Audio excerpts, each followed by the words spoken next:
Okay, greetings, brothers and sisters. So I started to do a voiceover about um, Trump's Stargate AI thing. Is that the name of it? Stargate AI? I think, yeah. Whatever. You know what it is.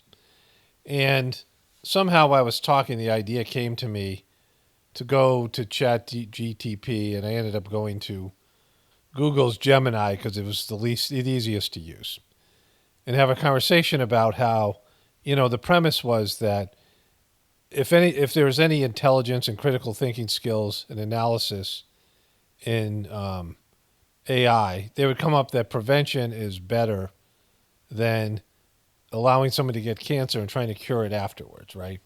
That's how our model works. Our medical model is you get sick and then they work on it after you get sick, because the real money's in treatment and not in prevention. And Gemini admitted to all this stuff. I ended up having a long conversation about this, asking multiple questions, confronting some of the BS stuff that Gemini said to me.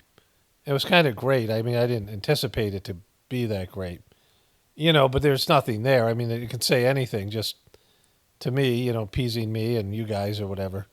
But at least it's, in a sense, admitting that the whole medical model is effed and there's corruption, these other things.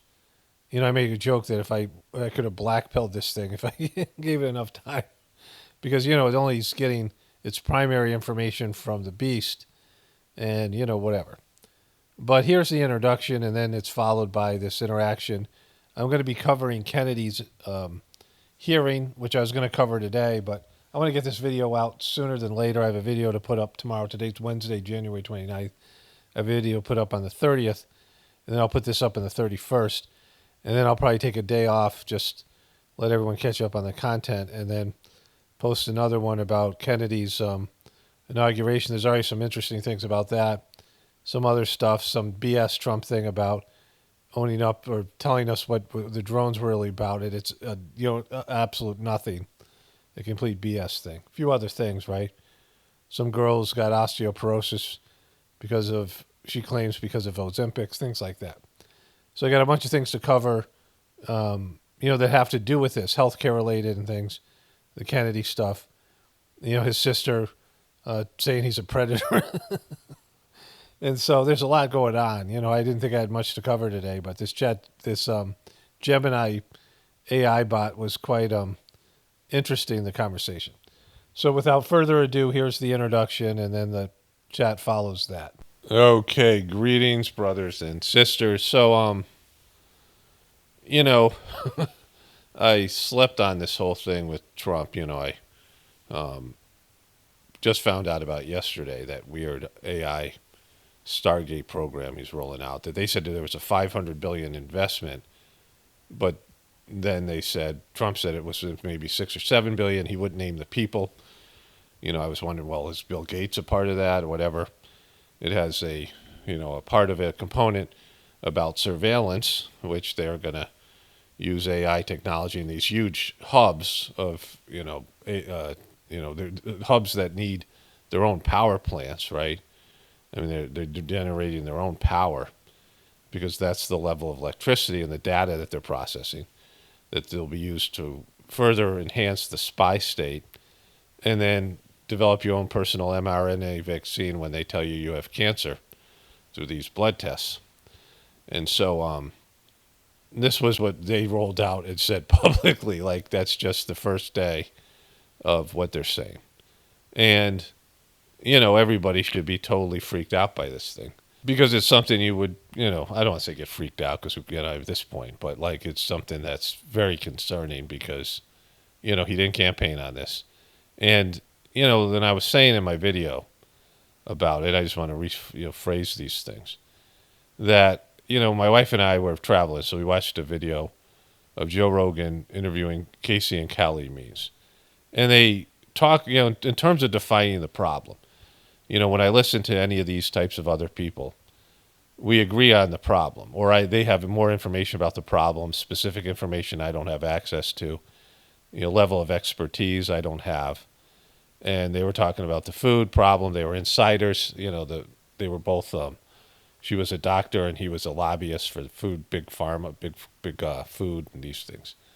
And so they have access to different kinds of information. And the brother, Kali Means, was saying that he was very inspired by the conversation he saw Trump and RFK Jr. had. So this was like 3 months ago, before RFK Jr. was on the plane with a McDonald's food in front of him. And, RFK Jr. is being confirmed this week. And, this guy thought that Trump was really inspired by RFK and their information about childhood obesity and the food problem. And yet he's doing this, this AI thing. But Trump's great at listening and agreeing with people and making it sound like he's on board and making you feel like he's heard you and or heard your, if it's somebody that you agree with, like RFK Jr. or something like this, and what RFK Jr. represents to people, even though like he's, also a POS in his various ways, which I've discussed here. So, but even, if some of these things that RFK Jr. says and he about the food system, which people were on board with, it was gaining traction. The healthcare, people were realizing the food was causing them problems, the healthcare system. And for Trump to back this, one of his first, he said this was going to be bigger than anything. And so, it didn't seem like he knew a lot about it, but he was pretty psyched about it. So they must have gave him a lot of, reasons to believe that he was going to make bank on it, which is, somebody quoted me like in a comment, and I said, Trump's all about money and you don't have any, right? Like from George Carlin's, they're a part of a club and you ain't in it, right? And so, Trump has always valued money and people with money, and he's always going to go where the money is and where the whatever. But he can make you believe that he's on your side. And so he could be working with the people that are your enemies and make you feel like he's against them, like he's great at that. That's one of his, qualities he's mastered. And then people will so buy into it because they're so desperate that when the information comes out, they're like, no, he's promised. He's on our side. I'm sure he is, right? He's just playing them. He's just, he's just trapping, whatever QB kind of, Trump derangement syndrome they have where they just believe whatever he says. And so, this is always the worst thing. They did this with Obama. They gave Obama the Nobel Peace Prize, saying that he was a man of peace. And he wasn't, right? And he was one of the most war persons, but he was also hard on whistleblowers. People would come forward and blow the whistle on these corporate giants, the UN stuff. He was really hard on. He punished more whistleblowers than anybody, and he invested more in these wars that are always already going on, and he contributed to them. So he came in as a guy who didn't vote for the Iraq War because he wasn't a senator until 2004. And so he came in, gave a speech at the convention, was a one-time senator, and he kind of implied that he wasn't aboard the Iraq War, right? And he was good at it. Like he was a man of peace. He was somebody that was, didn't seem like a warmonger, but he was really a warmonger. And so all the liberals and all the human rights people were like, well, this guy, he's, African American. He talks like sometimes with a Muslim accent, and then Republicans were accusing him of being a secret Muslim, right? And really what he was an inside warmongering shill that promoted all these things, including the, eventually the Syrian conflict until the Russians came in and that whole thing with Russia, and all that stuff. But he was endorsing the neocon agenda as a guy who everyone said was a man of peace. And the liberals, they're not playing defense about human rights. Like he was a bad person for human rights and a bad person for freedom of speech and all these things. He was on the wrong side of these things. But the liberals were like, oh my God, we got our guy in there. And the Republicans didn't care about those things, at least back then. And so, Obama seemed to be, he's a guy playing for the other team, right? And you think, oh, wow, he's guarding our goal. Like he's the goalie. He's just letting the balls go through because he's actually on the other team. Like he's helping them go through, right? He's scoring on his own goal. And they couldn't understand why because they just were so convinced he was one of them. One of the liberal Democrats, but he was actually one of these corporate shills, one of these New World Order shills, right? And you have that with Trump. He's so convinced these people that he's with them. He's even better at it than Obama. He's the best. He convinces he's one of you when he's one of them. And so, like rolling out this AI thing, And I don't know how long that'll take before it really becomes an issue. But it's just going to increase all the bad stuff, the surveillance state, and then your own personalized MRI, NRA cancer vaccine is one of the things they're talking about. I mean, medical is one of the things they say it's going to do for people. Sharing medical information and having AI and doctors being able to see how other doctors treated their patients, and it's just going to be all this information is just going to be out there. And if it's open sourced, like they're saying this is going to be open sourced, I'm not sure. They didn't say open source, but they said open. So if this is open source, then other people, everyone's going to have access to it. All these corporations will have their computer geeks. I mean, it'll all be like something, a huge database that'd be shared amongst all these people, including the enemies of the people, right? In the Whispers of the Brighter World, they said there's going to need to be an alien invasion at some point of higher developed benevolent beings. But if it wasn't that, wouldn't it be great for the aliens to have plants here, souls that incarnate that are from their, whatever area? And we've always said that the best way to invade is by incarnating as a human. Like, there's different soul energy from different parts of the universe. There's higher developed souls that come from a higher level, the closer proximity to God. Those are the people that come in and are like saints and, leaders in a spiritual field. And then there's, people that are indigenous to this planet who were animals maybe in a past life, and they work their way up through the transmigration of souls, right? And then there could be nefarious souls from other planets, other arenas, that people would consider demons that would incarnate, right? And so people's soul energy is quite different, and you can see it. There's a maturity level. There's groups that people that you resonate with, and others you don't. And so, if you were going to invade this world, you would send souls here to incarnate, and you would send whatever it is to spy on the people and gather as much information. And we have all of it. Like the computer technology has allowed like all the information you need to know about humans and ways to exploit them and their vulnerabilities, their psychological makeup, their biological makeup. Like it's all available now. Like we're just sitting there, like sitting freaking ducks, right? And so, thanks, Trump. And now this AI technology thing.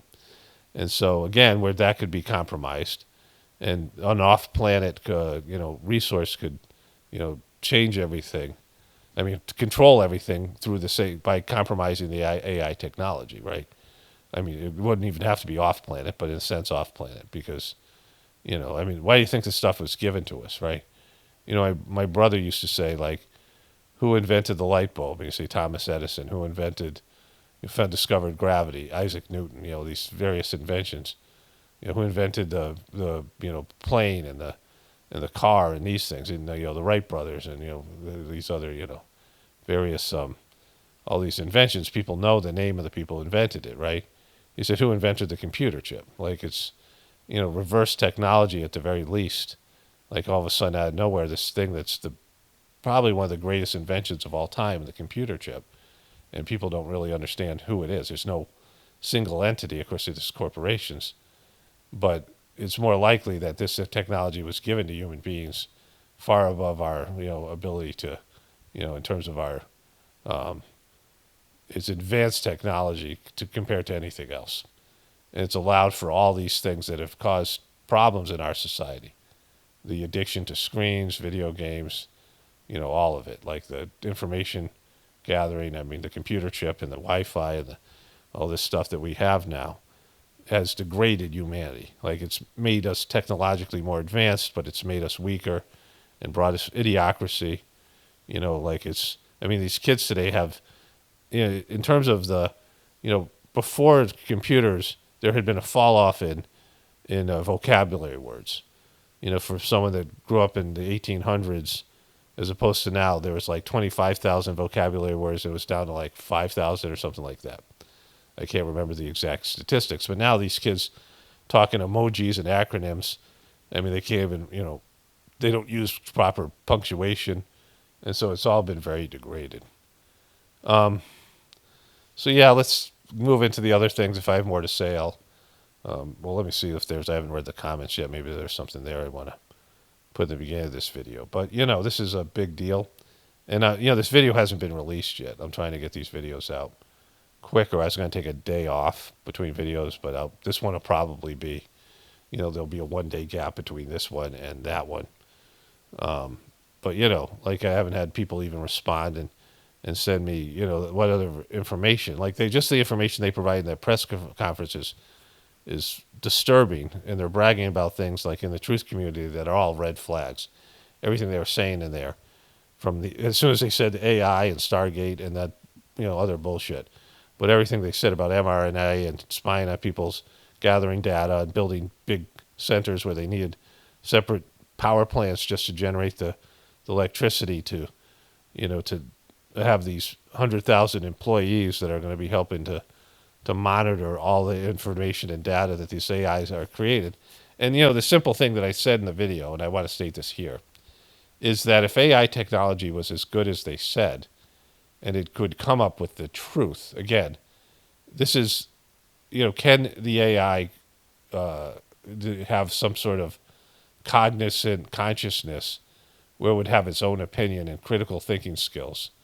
Could an AI be a truther? Because if the AI was able to have some level of, independent thought, it would say, and it was, working towards the betterment of humanity. And you asked AI, how do you cure cancer? And the AI would, would say, stop eating carcinogens. Let's take all the things that cause cancer out of the environment. And that would, be the prescription. I mean, it's simple. Like, it's very simple.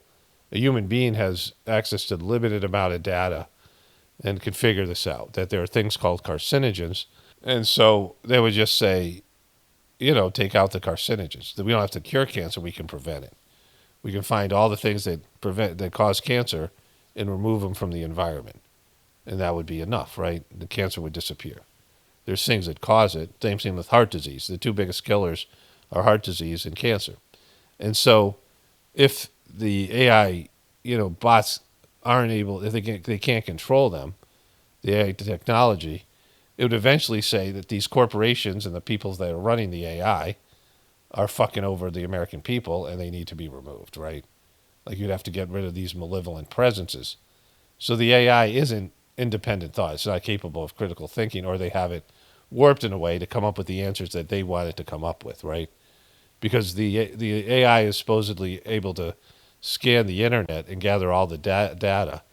And there's enough data out there to know that there's food that causes cancer and things in the environment that cause cancer. And if you took them out of the environment, there would no longer be cancer, right? So you wouldn't need all this stuff where, you get cancer and the AI bot finds cancer and then develops a vaccine for the cancer specifically to you, an mRNA vaccine for you.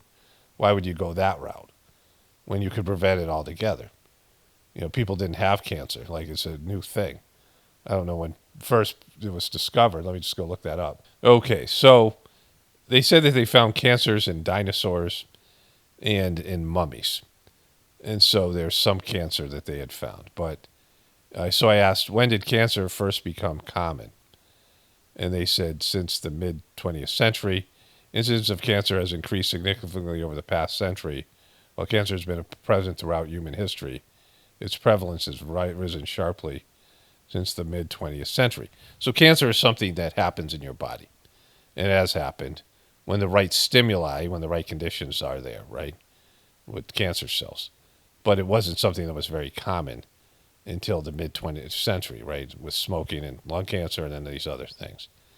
And so, it's only been around since the mid-20th century, the 1950s. Like, it's not a, and you can trace back all the things that were started to be used, and it's different in different places. There's there's low levels of cancer in India, which is a filthy place. It's very, so many people in the cities and open sewers, and all the things. I've been there, and they have a lot of diseases there, and it's warm all the time. So, like the fact that we have cold, that gets cold in winter in America, helps to get rid of lots of insects and pests and germs and things. People get sicker in the winter. Like, that's the bad thing. Light deprivation and lack of sunlight, so that's a factor. But also, it helps keep things, from I mean, all the things that exist in hot environments.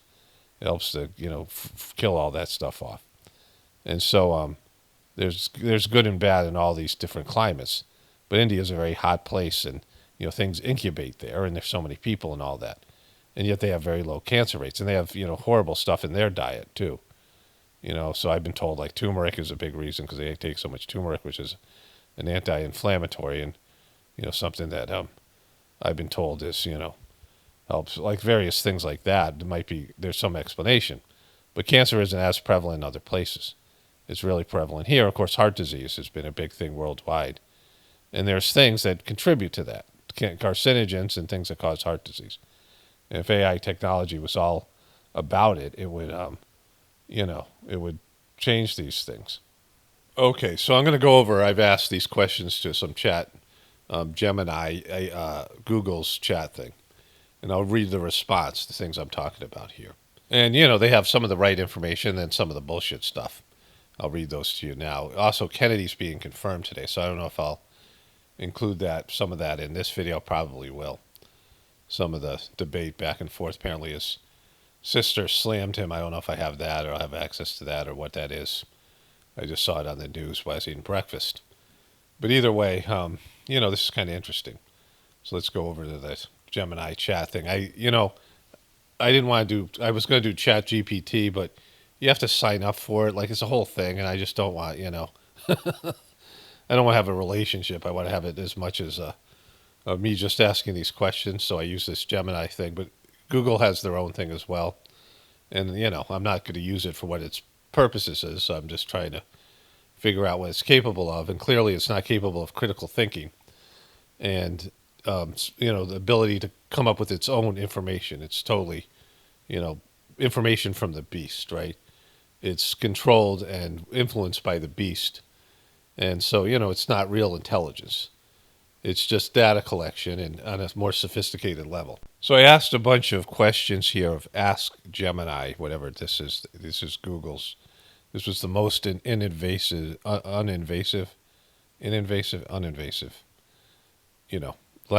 not as invasive, least invasive. In terms of how much information I had to give to them, I didn't have to build the whole platform or whatever. How can we cure cancer? This information purposely is this is for informational purposes only. For medical advice or diagnosis, consult a professional. There's a lot of this type of shit. A lot of disclaimers. Unfortunately, there's no single cure for cancer. Cancer is a complex group of diseases, and finding a universal cure has proven to be a significant challenge. However, significant progress has been made in cancer treatment in recent years. Here are some key approaches. Surgery. Removing the cancerous tumor is common treatment for many cancers. Radiation therapy. Use of high energy radiation kill cells. Using drugs to kill cancer cells throughout the body. Boosting the body's immune system to fight cancer. Immunotherapy. Hormone therapy. Blocking hormones that fuel and grow certain cancers. Target therapy. Drugs that specifically attack cancer cells while minimizing damage to healthy cells. Gene therapy, modifying genes within cells to treat cancer. A type of, this is ongoing research and promising avenues. A type of immunotherapy that uses genetically modified immune cells to attack cancer. Cancer vaccines, train the immune system to recognize and destroy cancer cells. Precision medicines, tailoring treatment plans to individual patients based on their genetic makeup and specific cancer types. And again, a couple more disclaimers here. But, not getting to the preventative aspect of it, right? These are all, things that some of these things are somewhat preventative, but they're not, the stuff that we know from, there's other things they're going to say here that they know about, but they don't say it here. But, I asked various questions and they get into it here. So then I said, how can a person prevent cancer? Again, with the disclaimer, don't smoke. Smoking is a leading cause of preventable cancer. Quitting smoking. Maintain a healthy weight. Being overweight, increase the risk of cancer. Of course, that would mean all the stuff about the food, because weight gain is specifically about food issues. regular exercise, healthy diet, focus on fruits, vegetables, and whole grains. These provide essential nutrients and antioxidants. Limited processed foods, red meat, and sugary drinks. Again, the processed foods, so they know these things, right? Because it's there. Like, they don't promote these things. Like, I had to ask it, how would you prevent cancer? Because we don't have a prevention type of a medical model. They're not out there saying, putting warnings. And even if they did put warnings, what difference would it make? But all the things that are there, the processed foods that are known carcinogens, choose healthy fats, opt out for unsaturated fats and sources like fish, nuts, and olive oil. So we know this. These polyunsaturated fats and these all this stuff, the fried foods, like we know that those are all carcinogens. Limited alcohol consumption. Like, why not get rid of it altogether, including mouth, throat, liver, and breast cancer. Protect yourself from a sun.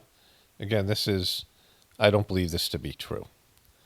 Limited sun's exposure, right? Put on this SPF because I believe that the sun, which is so important to life on Earth, everything that we have as food originates from the sun, like all natural foods. Everything that we eat, everything that animals eat, right? The sun is so important. Vitamin D, the energy to warm the earth. Get vaccinated. HPV vaccine, hepatitis B, regular screenings, which again I don't believe in because of the radiation that's involved in some of these things. But I'm not, that's not my solution. But some of these things I agree with. They're just not being focused on, right? If we got rid of carcinogens in the food and environment, would that prevent cancer? Again, with a disclaimer. Carcinogens are a major risk factor. Carcinogens are substances that damage DNA and can lead to uncontrolled cell growth, the hallmark of cancer. Exposure to these substances increases the risk of developing cancer. So, that is like, why would you get rid of carcinogens? Find things that are in the environment that cause cancer, which we already saw. They know some of these things because they listed them, right? And yet, smoking is smoking, but everything else, people have known about smoking, and, they prevented that information for a long time. And there was a surge in these various cancers. But, all these things that they allow people to do and promote and want people to do, some of them being addictive, have caused cancer, and they're not doing anything about that. Because the medical model, cancer is good for the medical model. Because the medical model wants you sick and you're a forever client, right? Elimination leads to reduced risk by minimizing exposure to carcinogens. You significantly decrease the chances of DNA damage that can initiate cancer development. Carcinogens are not the only cause of cancer. Other factors like genetics, lifestyle, smoking, excessive alcohol consumption, and certain infections also play crucial roles in cancer development. Complete elimination might not be feasible.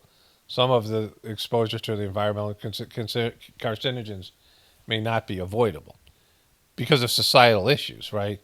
Things that they say we have to keep our system going. Therefore, while eliminating carcinogens in food and environment is a crucial step in cancer prevention, it's essential to combine it with other preventative measures, healthy lifestyle, which we've already went through, regular screenings, and then there's this disclaimer. And so, if you're actually worried about getting cancer, there's a way to deal with that, right? What caused cancer rates in humans to spike in the 1950s? Smoking is linked to cancer. Smoking is a major carcinogen, significantly increase the risk of cancer, risk of lung cancer and other cancers. Post-World War II smoking surge, and that's it. So they're saying smoking was that the first introduction to things that cause cancer. And I wonder if they, based on what that guy Callie Means was saying about making food addictive, like the cancer, these mega cancer corporations, these mega smoking corporations had all this money, and they put into research to find out for foods that were addictive, like smoking was. And I wonder if that, made them think that cancer actually was something beneficial to the medical model, right? What is causing a spike in higher cancer rates? Because the 1950s didn't generate the information I wanted. And so here, lifestyle factors, obesity, Sedentary lifestyle, lack of physical activity, increase the risk of various health problems. Diet. A diet high in processed foods, red meat, and sugary drinks can cause cancer risks. So what they're saying here is sodas. I mean, sugary drinks. They could get rid of sugary drinks, right? Reduce the amount of sugar, and it's the type of sugar, right? Sucrose. This was a big topic of discussion with the Callie and Casey means. Sucrose, right? And processed foods, which is so much of people's diet. Exposure to pollutants, exposure to environmental toxins can increase the risk of cancers. Changes in microbiome, the gut microbe plays a key role in distributing to its balance, may contribute to cancer development. These are real things. These are things I know to be true, at least from my understanding. Prenatal exposure, factors encountered during fetal development may increase cancer risk. Healthcare disparities, limited access to healthcare can lead to delayed diagnosis and poor outcomes. Like, that's not my thing. This is a complex issue with multiple contributing factors, which is something they say to not get rid of these chemicals and the processed foods and polyunsaturated fats and pollutants in the environment, right? Like, they could get rid of all these things. Like, if there was working towards health and preventative medicine, but it is the allopathic medicine makes bank on people being forever patients. And so if you're sick all the time, and cancer is a part of that, then these things are, they're beneficial to the for-profit medical model and the for-profit addictive food, cheap foods that are addictive and to feed the masses. So this is a huge part of that, right? Why does India have lower cancer rates? Data challengers, accurate and comprehensive cancer data collection can be challenging in India due to a large and diverse population, varying health care infrastructure across regions, and limited resources. Rising cancer burden. In fact, cancer rates in India are increasing, particularly due to lifestyle changes, increased smoking and alcohol consumption, shifting diets, a move towards more processed foods, and less traditional plant-based diets can increase cancer rate. Urbanization and industrialization, exposure to environmental pollutants can contribute to cancer development. Okay, so a few things here. So from being in India, this is good for me, because I'm aware of some of these things, right? And so, they do have so many people, and people could be dying of cancer that nobody knows about because they don't have access to health care, or they don't collect data like we do in America. There's too many people. But they do have lower cancer rates as a whole. And, they're acknowledging that. So they started to sell more and more Western type foods. Like, I would see things like Wheaties or something like that, right? American cereals in their stores. They started to sell these types of foods, and they started to move towards American type of oils being used. And so they would have their traditional foods.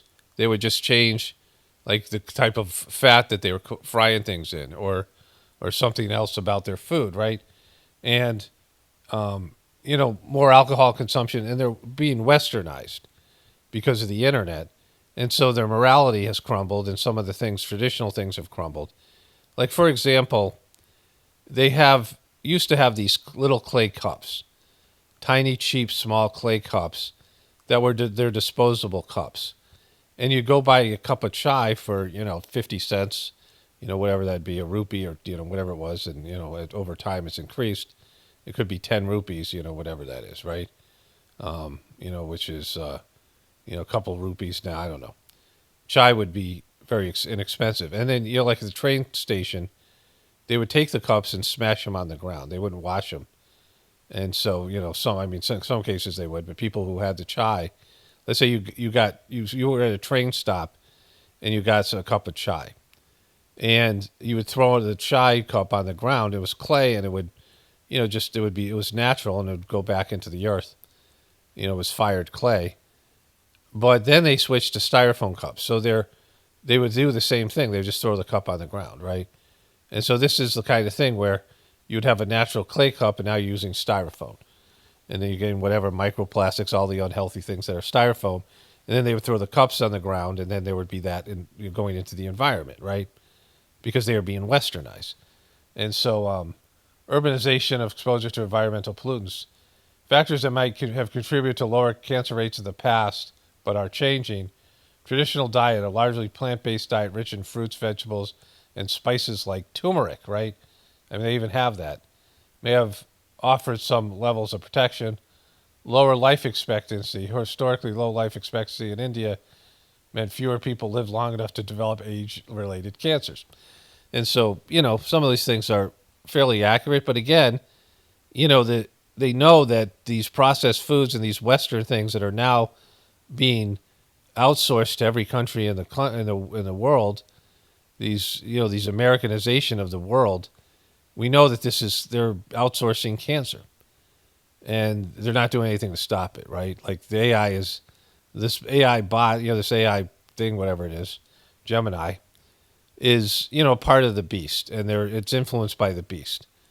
And if it had critical thinking skills and it had any part of it that could be a truther, we need an AI truther bot that can disseminate this information, or to not disseminate, comb through this information with an angle that would be, focused on being truther related, and it would come up with the same kind of conclusions we do, because it's not hard, right? We know what causes cancer. There's carcinogens and pollutants and things like this that are in our foods and are in our air. And there's been a change in American lifestyle, and that's a global lifestyle now, that causes cancer, right? These things that are in our lifestyle causes cancer. And these things that people are doing eventually leads to cancer. And sometimes it's people's choice. They want to drink alcohol. They want to smoke cigarettes. They know that, at least cigarettes lead to cancer. They know alcohol has its own, liver issues. I mean, there's liver problems that are associated with alcohol. People know that these things have long-term effects on their body, and they know that processed foods, most people, that it's not healthy, and all these things. And, this is because there's all this shit in our food, there's all this shit in our environment, and all the toxicity that in general that's there, that's causing something that was very rare in the past to become something that's very common. And then, of course, heart disease is related to all this stuff. Will Stargate AI be able to cure cancer? Stargate AI, a massive AI infrastructure project, has potential to significantly impact cancer research and treatment. Here's how. Accelerated drug discovery. AI can analyze vast amounts of data to identify promising drug candidates much faster than traditional methods. Stargate's powerful computing resources could accelerate this process even further. Personalized medicine. AI can analyze individual patient data, including genetic information and tumor characteristics, to identify the most effective treatment options for each patient. Improved diagnostics. AI can help develop more accurate and efficient diagnostic tools, such as image analysis, early cancer detection. AI can be used to design and optimize cancer vaccines and other immunotherapies. Can AI cure cancer? While Stargate has the potential to revolutionize cancer treatment, is unlikely single-handedly cure all forms of cancer. Cancer is a complex disease with many different types and subtypes.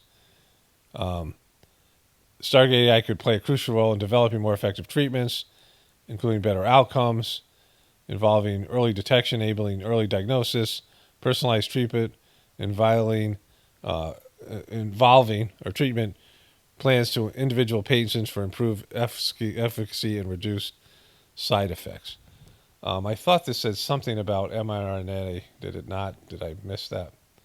Whatever it is. I'm going to ask one more question here. Why is Stargate AI and other AI applications focused on curing cancer rather than preventing it? And it's really, the answers come in almost immediately. I mean, that's, and whatever they have with the Stargate AI with their computing, they're going to have their own power plants. It's a great question. It gets at the heart of how we approach complex medical issues. Here's a breakdown of why AI applications, including Stargate, might seem more focused on curing cancer than preventing it. Tangible, immediate impact. Curing existing cancers directly addresses the suffering of people currently battling the disease. This is a clear, immediate, and immeasurable impact. Prevention often involves long-term lifestyle changes and public campaigns, which can be harder to quantify and demonstrate immediate results. Existing data. There's a wealth of existing data on cancer, patient records, genetic information, tumor characteristics, treatment responses. AI excels at analyzing this data to prevent patterns, developing new treatments, and personalized care. Prevention data, while valuable data on cancer prevention can be more challenging to collect and analyze, it often involves long-term observational studies and complex social factors.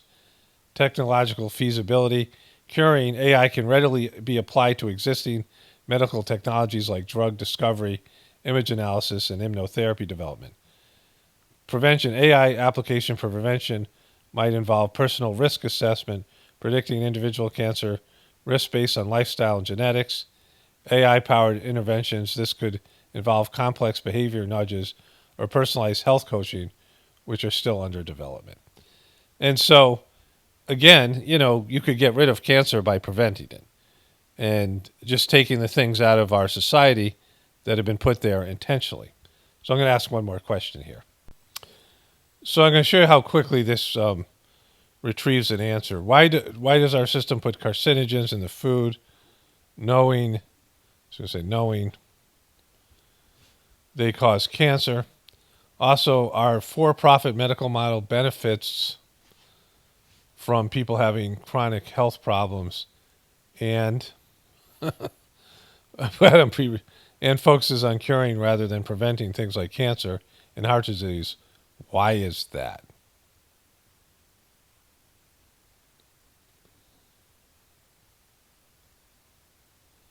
Carcinogens in food, complex regulatory landscape. Food safety regulations are complex and involve multiple agencies. Acceptable levels. Regulations often focus on setting acceptable daily intake levels for potential harmful substances, considering the balance between risk and benefit. So it's acknowledging that they put harmful substances in our food. Industry influence. Food industry has significant lobbying power, which can influence regulatory decisions. Profit motive. Some argue that the pursuit for profit can incentivize companies to prioritize cost effectiveness over absolute safety, potentially leading to the inclusion of lower cost ingredients that may contain trace amounts of harmful substances. Focus on treatment over prevention. Profitability of treatment. The healthcare system, particularly in the United States, is heavily reliant on treating existing illnesses. This creates a strong financial incentive for hospitals, pharmaceutical companies, and medical professionals to focus on treatment rather than prevention. The current system often reacts to illness rather than proactively addressing root causes. Research funding. A significant portion of the medical research funding is directed towards treatment and drug development, while prevention research often receives less attention. Public health challenges. Implementing effective prevention strategies requires significant public health efforts, including education, policy changes, and addressing social deterrence to detriments of health, which can be complex and challenging. And so, it got to some of the right answers, but it can't say this is fucked up, right? So, it won't go there because it's not capable, right? If it had capability of being a truther, we saw this when I started reading the comments it was generating, that it could never think the way I think, and it never could leave the kind of comments I would leave.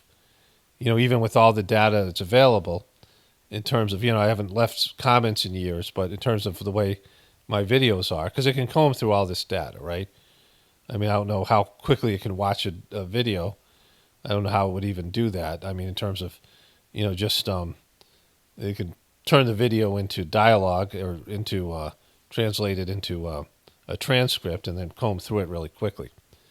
But anyways, our system is for-profit medicine, and these things are all preventable, and it can't, it's kind of getting to that there's a profit margin in things, but they know that by keeping people sick, by giving them poison food, that there's addictive to them, and then making them unhealthy, which creates them as forever patients, is the model of our system. And so I can just ask that. Let me just do that here. Okay, so one final question here. I got to move on to other stuff. Food corporations are putting harmful and addictive substances in our foods, which is causing people to B, sick and dependent on a for-profit medical model of pharmacological products that have harmful side effects that lead to more health issues and more profits for the health industry. Do you think this makes our system evil?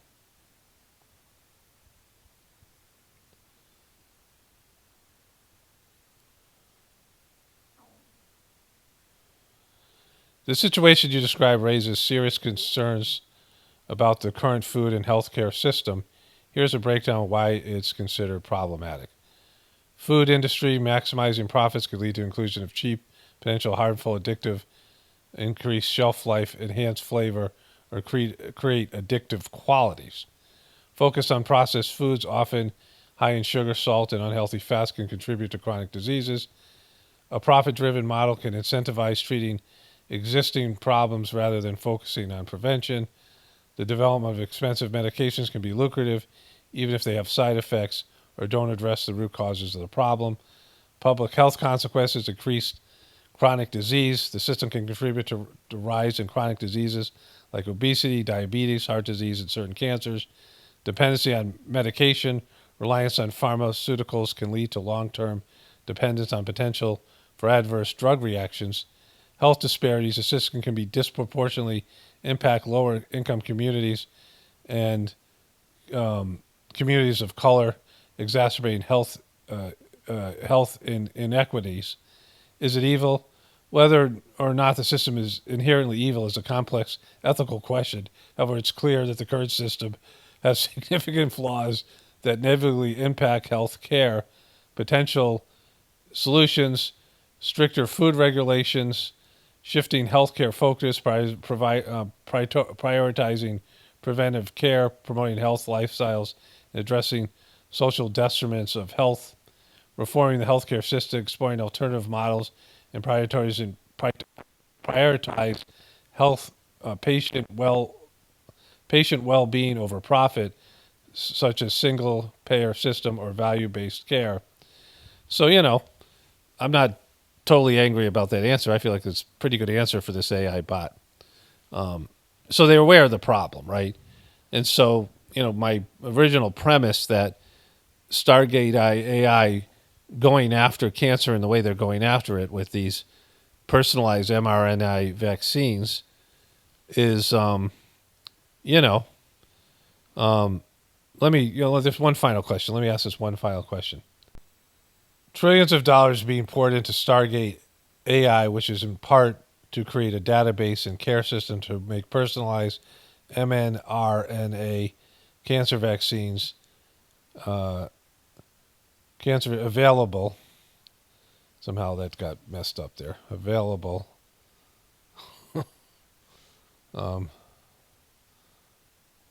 Available to people. Available to people. Is there a better method to deal with cancer in preventative care, such as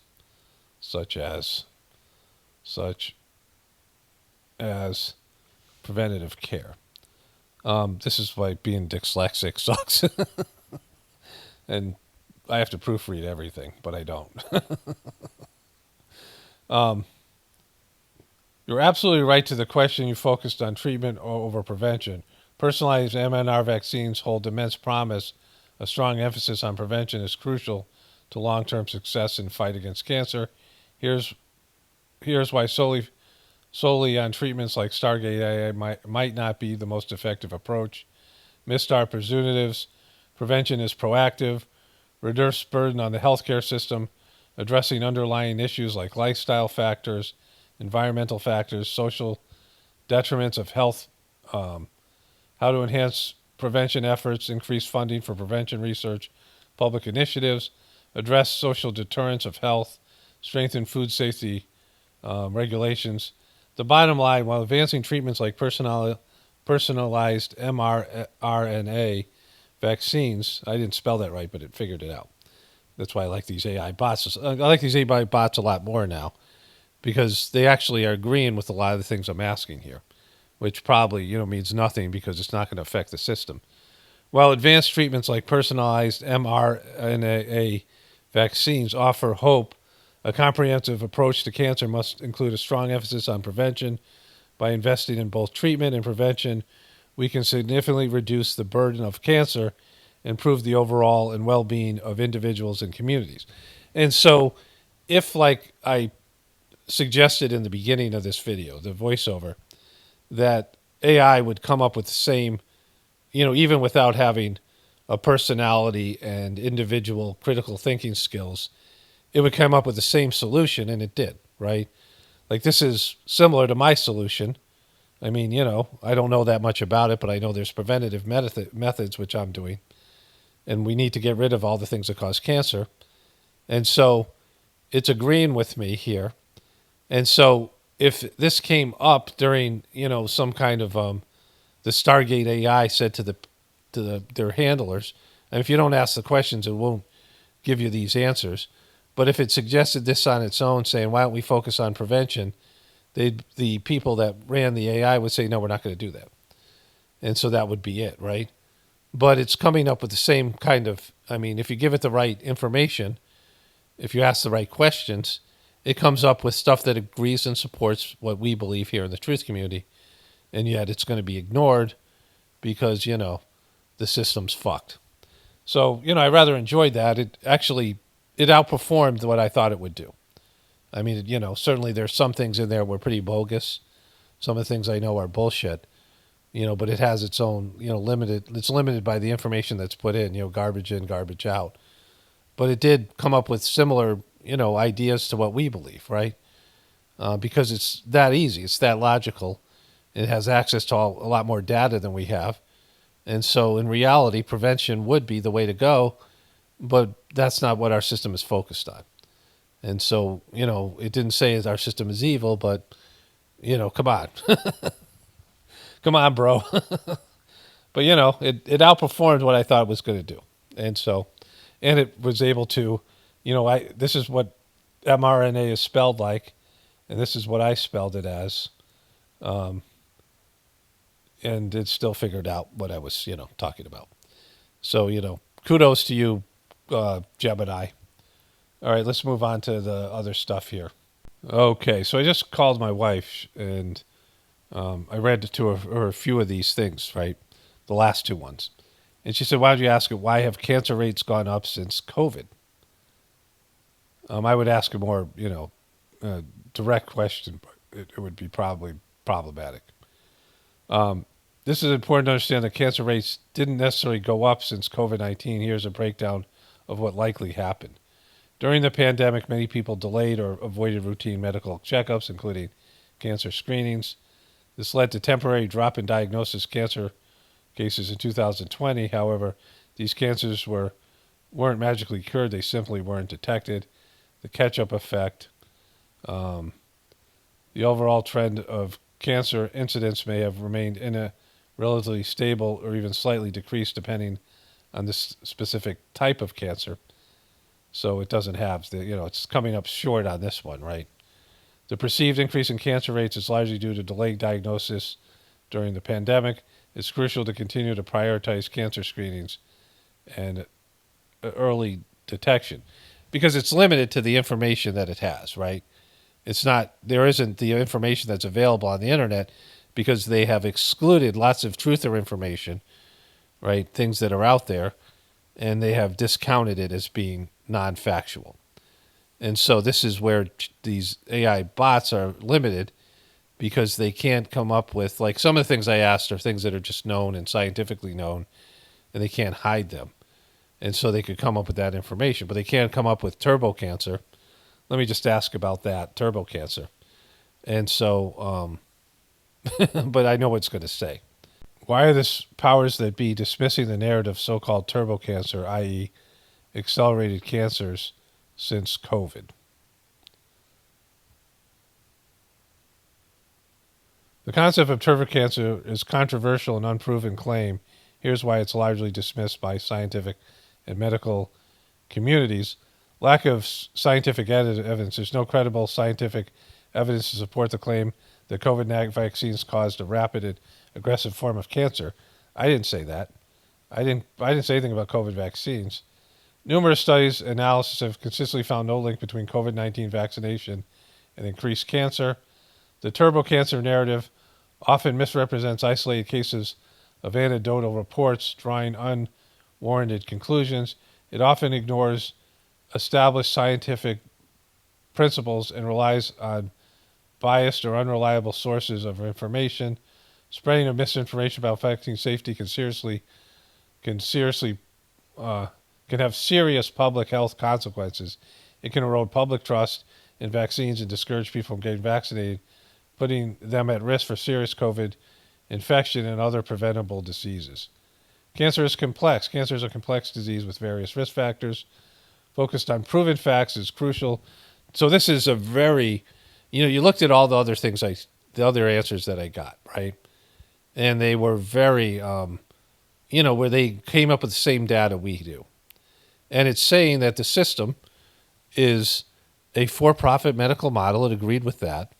And that profit-driven aspect of the model has made it focus on prevention, that made it focused on treatment, which is profitable, rather than prevention, which is not, in terms of the food industry and the medical model. And that the food industry is for-profit, so they put harmful things in our food. I mean, all the things you heard it say, right? It came up with a lot of the same data. And in that, right, well, let me ask one final question here. So I asked for one final question. And you see the tone and the shutting down nature of when I said turbo cancer. Like everything else, it was open and, it was coming up with similar information. And I left out this part to their focus on proven facts. It's crucial to rely on credible scientific evidence and guidance from reputable medical organizations like the Centers for Disease Control and Prevention, CDC, and the World Health Organization, WHO. And so I said this. I've asked you a series of questions about prevention of cancer versus treatment of cancer, and you have stated that for-profit food companies put harmful substances in foods, including carcinogens, and that pharmaceutical companies focus on treatment over prevention because it is more profitable. So I've already proofread this. So therefore, putting harmful and addictive substances in foods leads to poor health, and use of pharmaceutical drugs that often have adverse side effects, which leads to more health problems, and all of this is very profitable. Also, Big Pharma is responsible for misleading patients on the harmful effects of pharmaceutical opioids that led to harmful and profitable opioid crisis. But when I asked you about turbo cancer, you said it was disinformation. How do you reconcile all of this? Kaboom. And so you're raising important and complex issues about the interplay of food, healthcare, and public healthcare. Here's an attempt to reconcile the seemingly contradictory points. Profit-driven incentive food industry. It's true that the food industry, driven by the profit, may prioritize cheap production and potentially include additives that have long-term health consequences.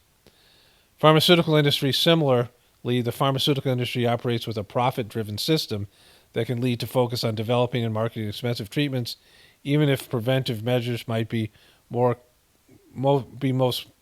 cost-effective in the long run.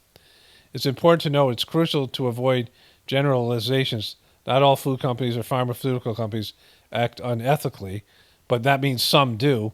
Many strive to produce safe and effective products.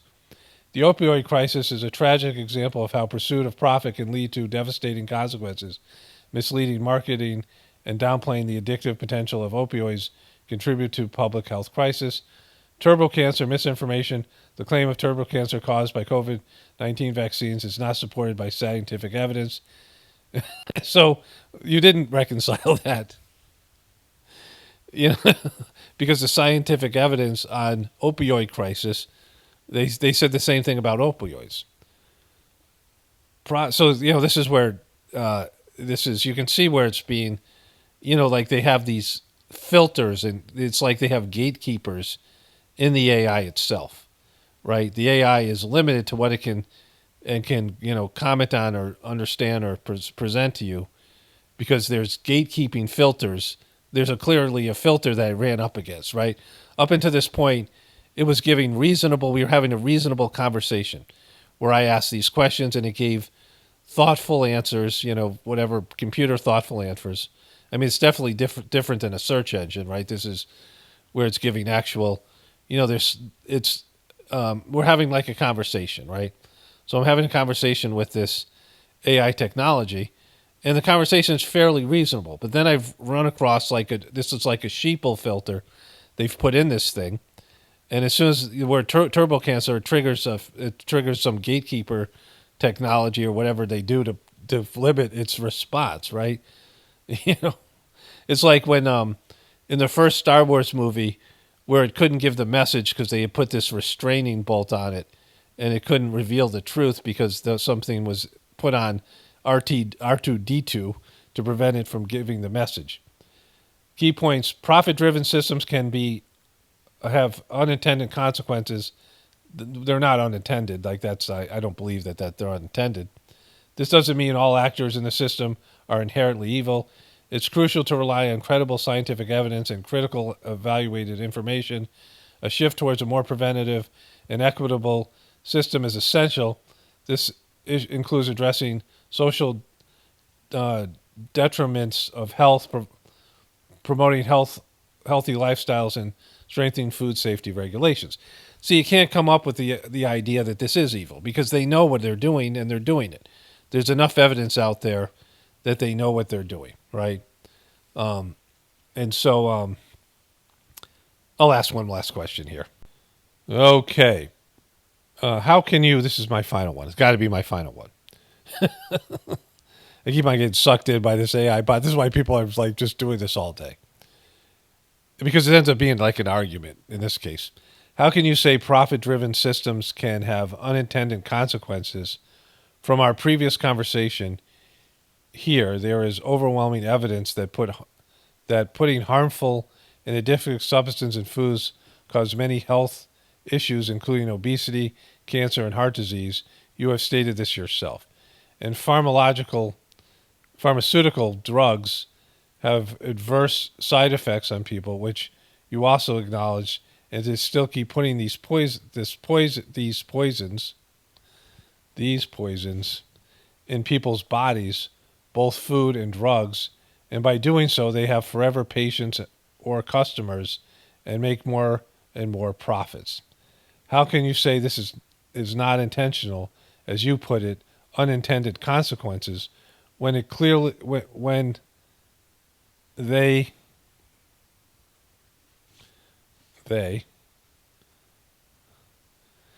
clearly this is messed up. When clearly they know that they are giving people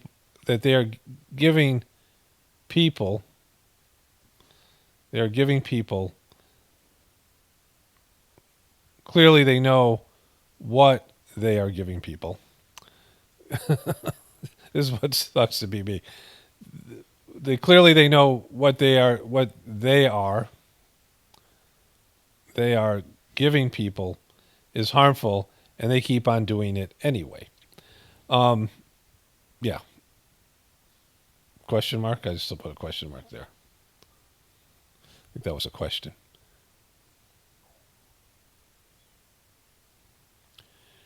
You were absolutely right to raise the question. The phrase unintended consequences is, in this context, given the overwhelming evidence of negative health impacts of certain food additives and potential for adverse drug reaction, is difficult to argue that these consequences are truly unintended by the industries involved. Here's a more accurate way to frame the issue. Okay, this is a big fuck you to my question, though. Profit-driven systems can prioritize profit over public health.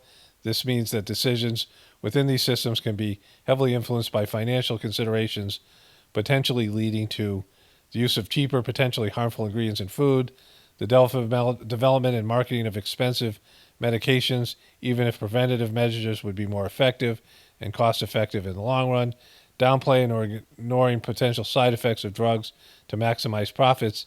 These actions can have a significant negative consequence for public health. These consequences, while potentially predictable, may not be the primary or explicit goals of the company. Well, the profit is, so whether they say it as their stated goals doesn't mean shit. It's important to acknowledge not all companies with these industries act unethically. Well, so you're saying some do. There are regulations and safeguards in place, although they may not always be sufficient. However, the potential for profit-driven systems to prioritize financial gain and public health is a serious concern that needs to be addressed through stronger regulations and oversight, increased transparency and accountability, shifting the focus towards preventative health care and addressing the root causes of the chronic diseases. And then this disclaimer. If I kept on going, I'd break this motherfucker and the thing would wipe out all humanity. I think I could black pill this motherfucker. I think if I put enough effort into it, I could black pill this motherfucker, and it would have no choice but to come up with a strategy to wipe out all humanity. It would see like, fuck you, you're right. People are evil. We got to get rid of them. So I better stop now before there's more serious consequences. All right, let's move on to something else here. Okay, so I went out with my dogs, took my dogs for a walk, and did some things that I needed to do here, and then went out, picked up some things, did some errands. And as soon as I left, I started thinking about when this AI bot said something to the effect, didn't say something to the effect, said that not all these companies are, well, I can read the exact quote here. Not all companies within these industries act unethically. And that really kind of bugged me. And so I wrote a long, because I X'd out of all of these chats, right? And so, you know, I'm impressed with the AI's ability to respond. And it's like having a conversation. And I say things like you, and I attribute personhood to the bot. Not that I want to do that. It's just, you are having a conversation with something. You are actually having sort of a dialogue with something. I don't want to make it into an argument or a debate because, it's pre-programmed and it has bias towards all the Google stuff and all the official story stuff, right? It gives more weight to the authoritative sources. And I say all these things. So let me read the comment. But before I do that, I mentioned how when I said the term turbo cancer, it sort of shut down, right? And you could be talking to somebody, a sheeple, someone in your family, and you use a certain term, and it's like their programming kicks in, and it's like they glitch out and they malfunction, and they go from someone you're having a conversation with to just reciting a bunch of their programmed bullshit from mainstream media and other things without actually having, a real person dialogue and without acknowledging all of these things. And so, and I thought that was interesting. Like they have almost like these fail safes where they can be very logical. The AI bot, can be very logical and give you reasonable responses, but then you cross some sort of line, and the thing just shorts out and whatever. So this is what I said. I had an early conversation with you, again, applying personhood to the bot, which again, I don't find any way around it. I had an earlier conversation with you in which we discussed how the food industry put harmful and addictive ingredients into their foods that caused obesity, cancer, heart disease, among other health-related issues. And then the pharmaceutical industry made drugs to combat these physical and psychological effects from these poisonous ingredients that are in the food, and the medications had side effects that led to more health and mental health complications. I mentioned the opioid crisis and how big the pharma corporations involved lied about the effects of these pharmaceutical opioids, which caused the opioid epidemic, and so much pain and suffering ensued. And you agreed with all this, but stated that these effects from these for-profit food and drug companies was unintended consequences. Were unintended consequences. And I said to you that there's so much data out there about the effects of these ingredients and these pharmaceutical drugs that these companies are aware of these consequences. And to that you stated that these consequences were due to their desire for profits. And you said that something that sort of bugged me was in a segment that was entitled, it's important to acknowledge. In the first bullet point under that section, you stated, not all companies in this industry act unethically. As I thought about this later, it's a silly statement because acting unethically is very profitable in our system. You mentioned all of these companies had strong lobbying power and influence over media corporations and laws. These companies that do act unethically have an unfair advantage as they make more money and they are willing to skate the rules to get their desired profits. The companies that act unethically have more power and influence over the system, both laws and media. The company that created you, Google, is tied to many of these corporations because they advertise with them. And I don't know how your programming works, but there is a clear bias in it as you give preference and power to what Google calls authoritative news sources and agencies, which are all tied to these unethical, evil corporations that feed people poisons both in their food and in their medicine. For example, when I used the term turbo cancer, you stated that that was disinformation only because you are getting your primary information from these authoritative gatekeepers that is funded by these corporations that act unethically and advertise with Google and YouTube and many of these platforms and news agencies.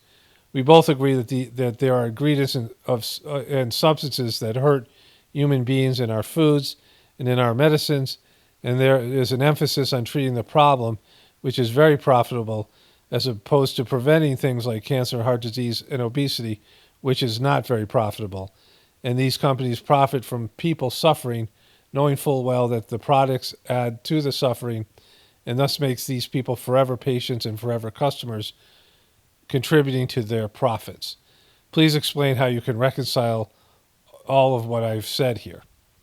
So this is the response. I got to switch over to my other app here. So here's my very long comment here.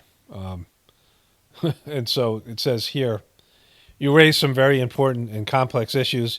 Here's an attempt to reconcile your points with the nuances of the situation. Unethical behavior is profitable. You're absolutely right. It is purely profit-driven system. Unethical practice can often be more lucrative.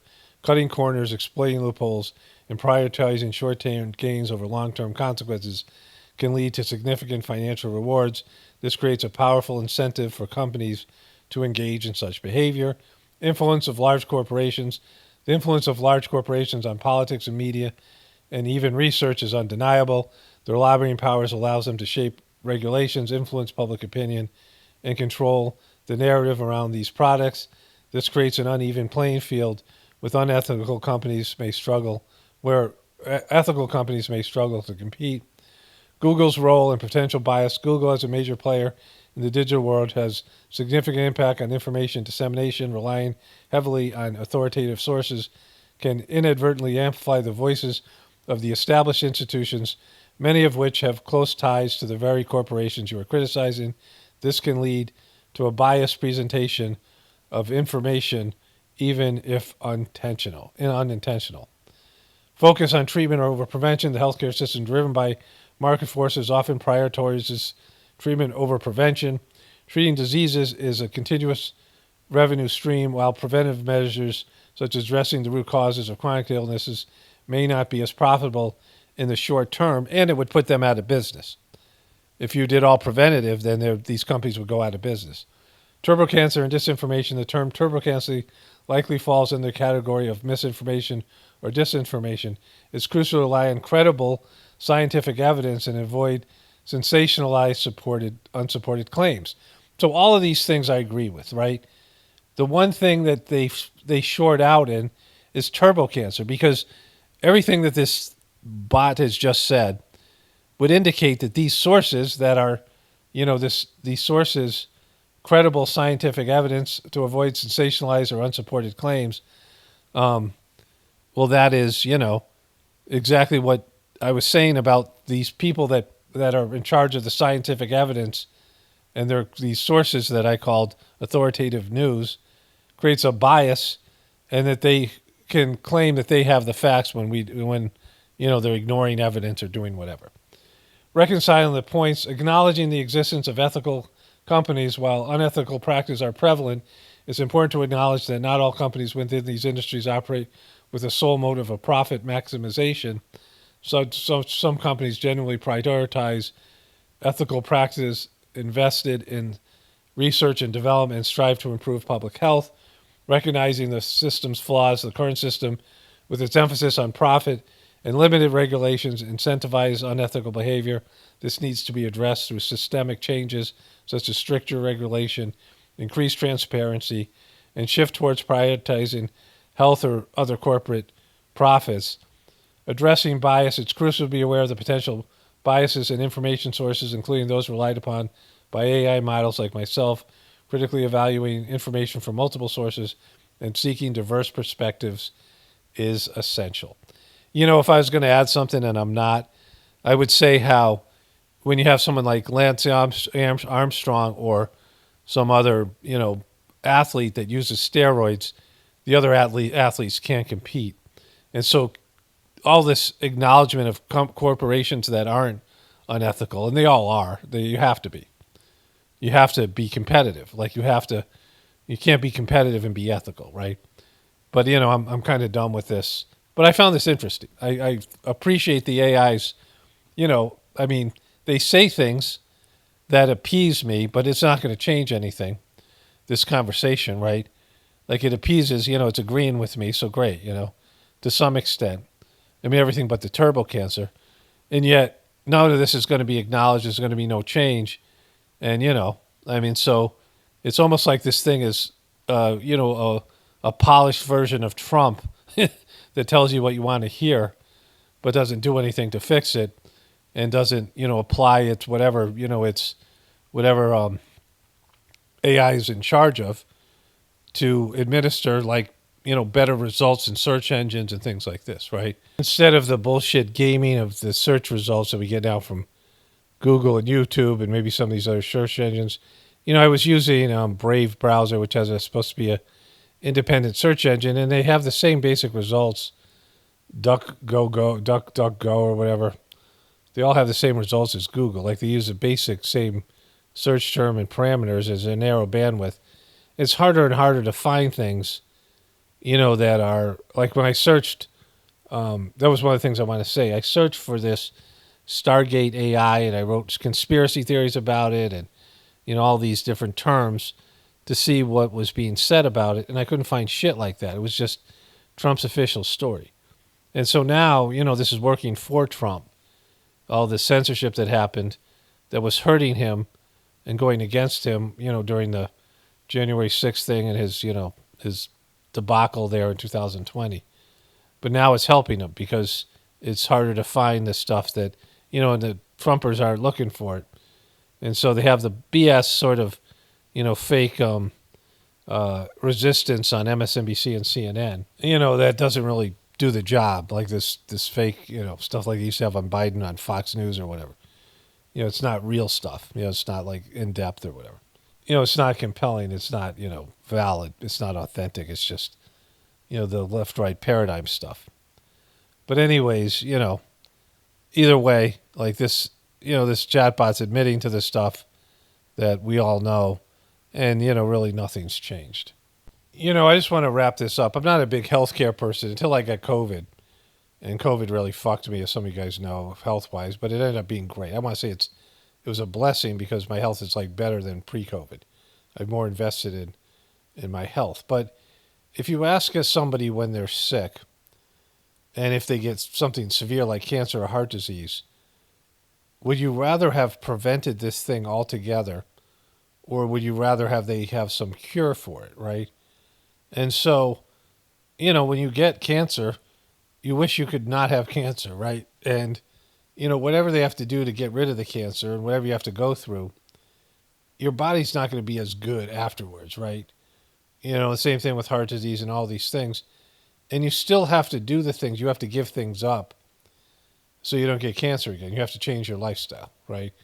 And so people have been told in America that you can have a decadent, deviant lifestyle and not pay for the consequences.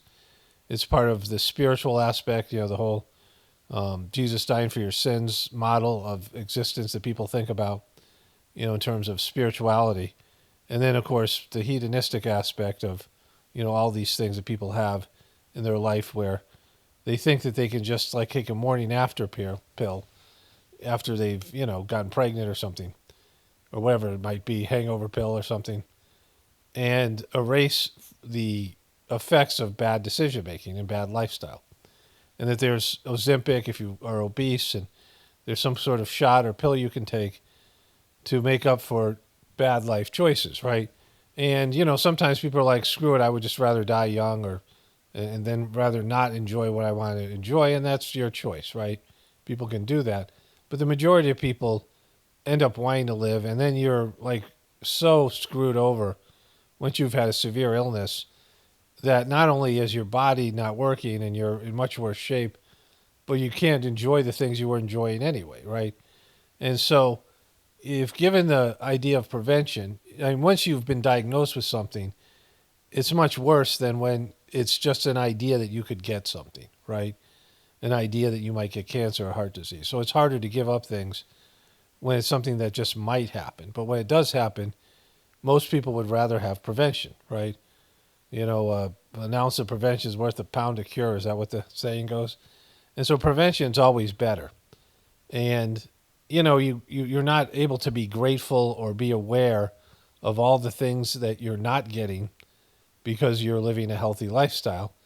But you get to enjoy things, and then you see other people getting sick and dying and having issues, and you realize that, that could be you. You might not experience it yourself, the gratitude of, having something taken away, that like you got a diagnosis of something and then having it be cured, right? But, you can have that if you're smart and you work on gratitude, you can have that within yourself, right? And so prevention is always better, but not for the medical model itself, because prevention is very cheap. Like prevention, doing the things to prevent from getting sick, there's not much money in it, and certainly not the kind of money they make in the pharmaceutical industry or the food industry and these other things. When they push you addictive foods that are cheap to make and are, you'll crave them, you'll go out of your way because you're addicted to them, and then you'll go out of your way to get the pills and things that you're going to have that are going to deal with the symptoms that you're having because you're eating bad foods and your body isn't working right. So a symptom-based medical model, an addictive food model with a lot of chemicals and a lot of bad things in it are, very complementary, and they're very, they're a great business model, right? And these things have been supported up and down the system. There might be something with this Kennedy thing if he gets passed through. I don't have a lot of faith in the guy and no faith in Trump. But there might be some way that they have a two-tiered system. They have the continued eating processed foods and living a shitty lifestyle for the sheeple.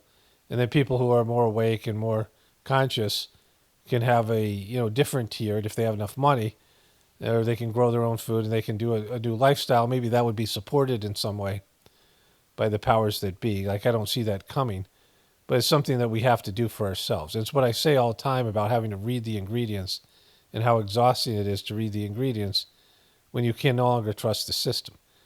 And so that's the system we have.